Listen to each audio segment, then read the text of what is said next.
Hey everybody, it's Dr. Julie Quinn here, and I want to introduce you to Module 6. This is a little bit of a lighter week. You've just pushed through Module 5 in the big submission, and you should be looking forward to seeing my feedback this week on that. But let me just let you take this breather week to see what is happening. So, in this week, the only submittable deliverable you've got is a discussion. Okay, so in the module introduction, we talk about best practices in relation to not your website, but to your social media content, your Twitter, your Pinterest, your Facebook, your Instagram, wherever you are using actual social media tools as a layering device for your web presence. Okay, so we're going to be talking about consistent themes and purpose that reflects brand, right? So you can see the module at a glance. We have this overview about talking about social media and its impacts on your reputation and your presence. So you'll take a look at that through the reading and the resources. The 10 writers killing it on Twitter. Be careful. Be careful. We're all adults here, and I know that many of you write adult-themed content, so I am perfectly comfortable with sharing adult content with you because, you know, we're in this academic space where we're looking at the actual products and that writers create. So I hope none of that offends anybody. If it does, just reach out and let me know.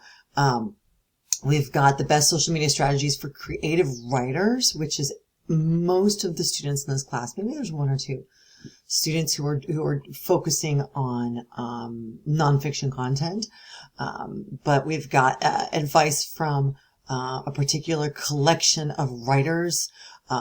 Roxanne Gay is a writer for like the New York Times, and so you've got some interesting insights there, and then more information on author websites. The idea is to sort of inundate you right now and to see all the different possibilities that you've got with author websites.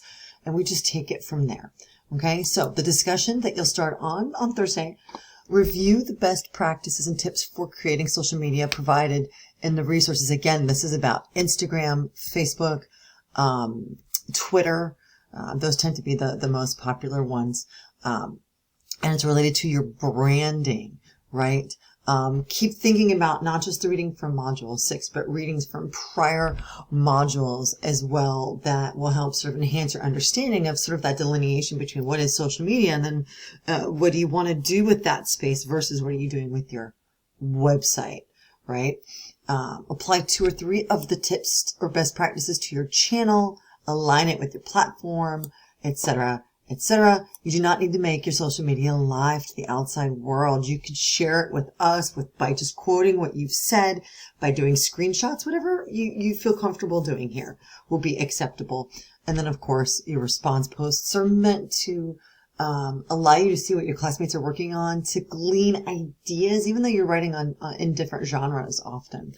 A way that you've set up an interaction with readers, the way that you've set up a poll, or how you've responded to talking about texts, maybe you're doing reviews of other texts in your genre, could actually provide some interesting insight and inspiration to your classmates. And so that's why we're doing these discussions as well. So that's the week. The week is a little bit of a breather for you to sort of reflect back on what you've done prior. You've got some readings, you've got a discussion, and it's propelling us forward to have that sort of layered experience between blog, website, and your other social media content. If you have any questions, reach out and let me know.